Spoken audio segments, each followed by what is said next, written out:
Hello friends, आजच्या नवीन व्हिडिओमध्ये तुमचे मनापासून स्वागत करते. तर फ्रेंड्स, आजच्या व्हिडिओमध्ये बघा, ब्लाऊज आपण कोणताही शिवलेला असला तरीसुद्धा आपल्याला बघा फिटिंग करताना अडचण येत असते. फोर्टक्स ब्लाऊज असो किंवा प्रिन्सेस कट ब्लाऊज असो, कटोरी ब्लाऊज असो, तर कशा पद्धतीने ब्लाऊजची फिटिंग करायची जेणेकरून ब्लाऊज जो आहे तर तो परफेक्ट असा येणार. तर बघा, इथे कटिंग जरी आपण चांगली केलेली असली, परफेक्ट केलेली असली, तरीसुद्धा बघा ब्लाऊज शिवताना काही अडचणी येत असतात. म्हणजे जेवढं आपण कटिंग महत्त्वाची असते ब्लाऊजसाठी, तेवढी स्टिचिंगसुद्धा महत्त्वाची असते. तर इथे बघा, पुढचे पार्ट आहे त्याचे सर्व मी इथं अस्तर आणि कापड जे आहे तर ते संपूर्ण जोडून घेतलेलं आहे आणि पुढचे पार्ट आहे तर ते व्यवस्थित असे जॉईंट केलेले आहे. तर बघू शकता, पुढचा जो गळा आहे तो सुद्धा एकदम परफेक्ट असा आलेला आहे. तर इथे बघा, सर्व पार्ट आपण रेडी केलेले आहेत. तर पुढचा पार्ट कसा शिवायचा जेणेकरून पुढचे भागाचे जे शोल्डर आहे तर ते पुढे उतरणार नाही, यासाठी सुद्धा व्हिडिओ मी याआधी चॅनलवर दिलेला आहे. त्याची लिंक तुम्हाला डिस्क्रिप्शनमध्ये भेटून जाईल. आता ब्लाऊजची फिटिंग करताना सर्वात पहिले पाठीमागचा पार्ट आपल्याला सरळ बाजूने ठेवायचा आहे. अशा पद्धतीने जसं मी तुम्हाला दाखवते आहे. त्याच्यावरती बघा, आपल्याला पुढचा जो पार्ट आहे तर तो उलट्या साईडने ठेवायचा असतो.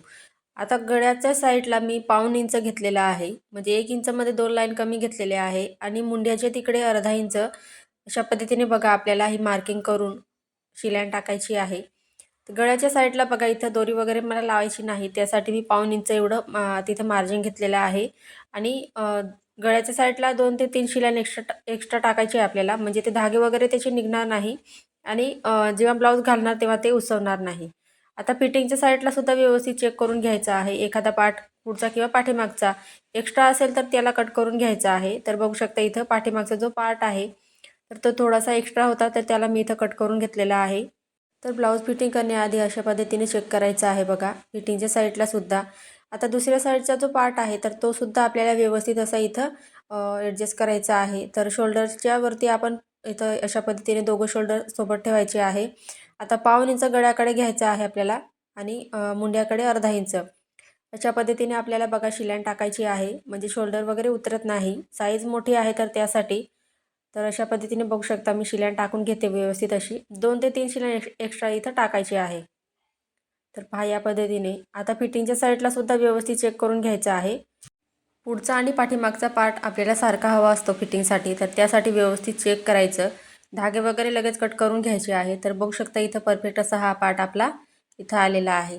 त्याच्यानंतर बघा, बाही जोडण्याआधी आपल्याला इथं बघा, बाही जी आहे तर ते मुंड्याचा जो आकार आपण दिलेला असतो तर तिथे व्यवस्थित असं बघा, सरळ अशी लाईन आखून घ्यायची आहे पट्टीची मदत घेऊन. त्याच्यानंतर एक्स्ट्रा कापड असेल तर त्याला कट करून घ्यायचं आहे, म्हणजे बाही जोडताना ती खाली अशी लमकणार नाही, परफेक्ट अशी ती जॉईंट होते. त्याच्यानंतर दुसऱ्या साईडला सुद्धा सेम आपण त्याच पद्धतीने बघा, इथं पट्ट्याची मदत घेऊन मी एक लाईन आखून घेते. आता त्याच्यानंतर एक्स्ट्रा कापड दिसत असेल, धागे दिसत असेल तर ते कट करून घ्यायचे आहे. तर पहा, इथं मी या पद्धतीने व्यवस्थित असं कट करून घेतलेलं आहे. तर आता इथं बघा, वरच्या साईडला आपण पुढचा पार्ट ठेवलेला आहे आणि खालच्या साईडला पाठीमागचा पार्ट आहे. तर आपल्याला आता बाही जोडायची आहे. तर बाहीला तुम्ही जर परफेक्ट अस्तर जोडलेलं असेल तर दोघं साईडच्या बाह्या असं परफेक्ट येतील. तर पहा, इथं वरच्या साईडला बाहीचे पुढचे मुंड्याचे आकार आहे आणि खालच्या साईडला पाठीमागच्या मुंड्याचे आकार आहे. आता ब्लाऊजसुद्धा मी त्याच पद्धतीने ठेवलेला आहे, म्हणजे अस्तर आहे तर ते ब्लाऊजला परफेक्ट असं आपण जॉईंट केलेलं आहे. आता बाही जोडण्याआधी इथं बघू शकता, एका साईडचा पार्ट मी घेतलेला आहे. आता फिटिंगच्या साईडला चेक करायचं आहे, कोणता पार्ट एक्स्ट्रा असेल त्याला कट करायचं. त्याच्यानंतर बाहीचं सेंटर काढायचं आहे आपल्याला. आता ज्या साईडला आपल्याला बाही जोडायची आहे तिथं बघा, शोल्डर जोड केलेला आहे तर तिथं सेंटरवरती ही बाही ठेवायची आहे आपल्याला सर्वात पहिले. त्याच्यानंतर बघा, इथं या पद्धतीने ओढायचं नाही, बाही जशी आहे तशी आपल्याला लावायची आहे. आता इथून बघा, अशा पद्धतीने हळूहळू जसा आकार आहे बाहीचा आणि मुंड्याचा आहे तर ब्लाऊजचा, तर त्या पद्धतीने जॉईंट करायचा आहे आपल्याला. तुम्ही पाव इंच किंवा अर्धा इंच इथं मार्जिन घेऊन इथं बाही जोडू शकता. तुम्ही जर नवीन शिकत असाल तर खडूने मार्किंग करून घ्या, किती तुम्हाला ब्लाऊजमध्ये ती बाही जोडायची आहे. त्याच्यानंतर तुम्ही इथं बघा, शिलाईन टाकून घ्या, म्हणजे ब्लाऊज आहे तुमचा परफेक्ट येईल. तर अशा पद्धतीने बघा, शोल्डरपासूनच मी बाहीला दोघं साईडने जॉईंट करत आहे. तर हळूहळू खालचा कापडसुद्धा व्यवस्थित चेक करायचा आहे. त्याच्यानंतरच बाही व्यवस्थित आपल्याला इथं जॉईंट करायची आहे. तर बघू शकता, इथं बाहीला व्यवस्थित असं मी शिलाईन टाकून घेतलेली आहे. त्याच्यानंतर बघा, संपूर्ण बाहीला आपल्याला व्यवस्थित असं शिलाईन टाकायचं आहे. तर या टोकापासून दुसऱ्या टोकापर्यंत व्यवस्थित शिलाईन टाकत यायचं आहे. पण खालचा कापड जो आपण जॉईंट केलेला आहे तर त्यालासुद्धा व्यवस्थित एका हाताने सेट करायचा आहे, म्हणजे ते गोळा वगैरे होणार नाही याची काळजी घ्यायची. आता एक्स्ट्राचे धागे वगैरे लगेच कट करून घ्यायचे आहे. तर बघू शकता इथं सरळ अशी आपली ही बाही आहे तर ती परफेक्ट अशी इथं जॉईन झालेली आहे. आता सरळ बाजूकडून आपल्याला फिटिंग करण्यासाठी एक शिलाई टाकून घ्यायची आहे 5 इंच अंतरवरती. तर पहा मी जसं इथे दाखवते आहे तुम्हाला व्हिडिओमध्ये सेम त्याच पद्धतीने इथं शिलाई टाकून घ्यायची आहे. आता 5 इंच एवढं अंतरवरती मी शिलाई टाकून घेतली. एक्स्ट्रा कापड होता तर तो कट करून घेतला. दुसऱ्या साईडला सुद्धा सेम आपल्याला बाही आहे तर ती तशीच जॉईंट करायची आहे. शोल्डरपासून बाहीला जॉईंट करायचं आहे. त्याआधी इथं बघा फिटिंगच्या साईडला बाही एक्स्ट्रा असेल तर ती कट करून घ्यायची आहे. तर ही थोडेसे इथे धागे एक्स्ट्रा वाटत होते तर ते इथं मी कट करून घेतलेले आहे बघू शकता तुम्ही. तर अशा पद्धतीने चेक करायचं आहे. फिटिंगच्या साईडला बाही खालीवर असेल तर ती एक्स्ट्रा कापड कटिंग करायचा. त्याच्यानंतर बाहीचा सेंटर पॉईंट काढायचा आहे आपल्याला. आता ब्लाऊजला जिथं आपण शोल्डर जॉईंट केलेलं आहे तिथं ही बाही ठेवायची आहे. सेंटर आहे ती आणि व्यवस्थित असं बघा बाहीला जॉईंट करायचं आहे. तर खूप सोपी पद्धत आहे बघा. हा ब्लाऊज 38 साईजचा आहे. तुम्हाला जर याचं कटिंग पाहायचं असेल तर कमेंटमध्ये मला नक्की सांगा. तुम्हाला ब्लाऊजची कटिंगसुद्धा पाहायला भेटेल. तर इथं बघा या पद्धतीने आता बाही जॉईंट करून घ्यायची आहे व्यवस्थित अशी.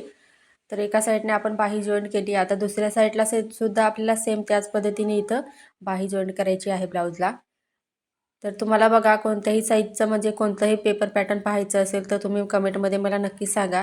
कटोरी ब्लाऊज असेल किंवा प्रिन्सेस कट ब्लाऊज असेल तर इथं मी कमेंटनुसार मी व्हिडिओ बनवत असते. तर तुम्ही कमेंटमध्ये मला नक्की सांगा पुढचा व्हिडिओ तुम्हाला कोणत्या टॉपिकवर पाहायचा आहे ते. तर इथं बघा आता बाहीला आपण शिलाई टाकून घेतलेली आहे. तर परफेक्ट अशी ही बाही आपण जॉईन केलेली आहे. त्याच्यानंतर आपल्याला बघा इथं सरळ बाजूकडून एक शिलाई टाकून घ्यायची आहे. म्हणजे धागे वगैरे जे ब्लाऊजचे निघतात तर ते आतल्या साईडला पॅक होतात ते आणि फिनिशिंगसुद्धा वाढते ब्लाऊजची. तर त्यासाठी अशा पद्धतीने सरळ बाजूने आपल्याला एक शिलाई टाकायची आहे. एक्स्ट्रा कापड आहे तर तो लगेच कट करून घ्यायचा आहे. जसं मी तुम्हाला दाखवते आहे. धागे वगैरे लगेच कट करायचे आहे. आता ब्लाऊजला बघा फिटिंग करण्यासाठी उलट्या साईडने संपूर्ण ब्लाऊजला फिरवून घ्यायचं आहे. त्याच्यानंतर आपल्याला इथं फिटिंगची मापं टाकायला सोपं जाईल. तर त्यासाठी अशा पद्धतीने व्यवस्थित असं बाहीला फिरवून घ्यायचं आहे.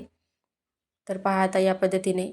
आता जसं आपण सरळ बाजूकडून पाव इंचावरती एक शिलाई टाकून घेतली त्याच पद्धतीने आतल्या साईडला सुद्धा आपल्याला व्यवस्थित अशी शिलाई टाकायची आहे. तर वरच्या साईडला सुद्धा शिलाई लॉक केलेली आहे आणि खालच्या साईडला सुद्धा आणि पाव इंचावरती शिलाई टाकून घेतलेली आहे. त्याच्यानंतर बघा दुसऱ्या साईडने सुद्धा सेम आपल्याला बघा सुरुवातीला शिलाई लॉक करायची. त्याच्यानंतर संपूर्ण इथं आपल्याला एक कोपऱ्यावरती पाव इंचावरती शिलाई टाकायची आहे. आता इथे बघा या या ठिकाणी सुद्धा मी शिलाई लॉक केलेली आहे. तर दोघं साईडने आपण पाव इंचावरती शिलाई टाकून झाल्यावरती ब्लाऊजची आता इथं फिटिंग करायची आहे. तर दंडघेरचं माप तुमचं जेवढं असेल तेवढं इथे तुम्ही घ्यायचं आहे. तर इथं बघा मी 7.25 इंच इथं दंडघेरचं माप घेतलेलं आहे. छातीचा चौथा भाग 9.5 इंच. आता खालच्या साईडला कमरेच्या साईडला इथं बघा मी जेवढं छातीचा चौथा भाग असतो तेवढा इथं कमरेचा चौथा भाग घ्यायचा असतो. पण मी 9 इंच तिथं घेतलेला आहे. आता तिघं पॉईंट इथं जोडून घ्यायचे आहे. तर अशा पद्धतीने जोडून घेतले बघा मी. खडूने तुम्हाला मार्किंग दिसत असेल तर या पद्धतीने मार्किंग करून आपण शिलाई टाकायची आहे. म्हणजे ब्लाऊजची जी शिलाई आपण टाकतो तर ती सरळ रेषेत येते. आता दुसऱ्या साईडला सुद्धा सेम आपल्याला दंडघेरचं माप टाकायचं आहे इथं 7.25 इंच. त्याच्यानंतर इथं आपल्याला जी एक्स्ट्रा पट्टी आपण लावलेली आहे तर ती सोडून 9.5 इंचवरती मार्किंग करायचं आहे छातीचा चौथा भाग. त्याच्यानंतर कमरेचं माप इथं खाली मी 9 इंच घेतलेलं आहे तिथं मार्किंग केलेलं आहे. तर ही शिलाई टाकून झाल्यावरती आपण कमर व्यवस्थित चेक करणार आहोत. त्याच्यानंतर एक्स्ट्रा असेल तर परत शिलाई इथं टाकायची आहे. त्याआधी इथं बघा एक शिलाई फिटिंगची टाकून घेऊया आपण. तर अशा पद्धतीने व्यवस्थित अशी शिलाई टाकून घ्यायची आहे खालीपर्यंत आणि शिलाई लॉक करून घ्यायची. आता आपण कमर चेक करणार आहोत. तर हा 38 साईजचा ब्लाऊज आहे. तर 34 इथं कमर पाहिजे तर किती भरते ते बघूया आपण.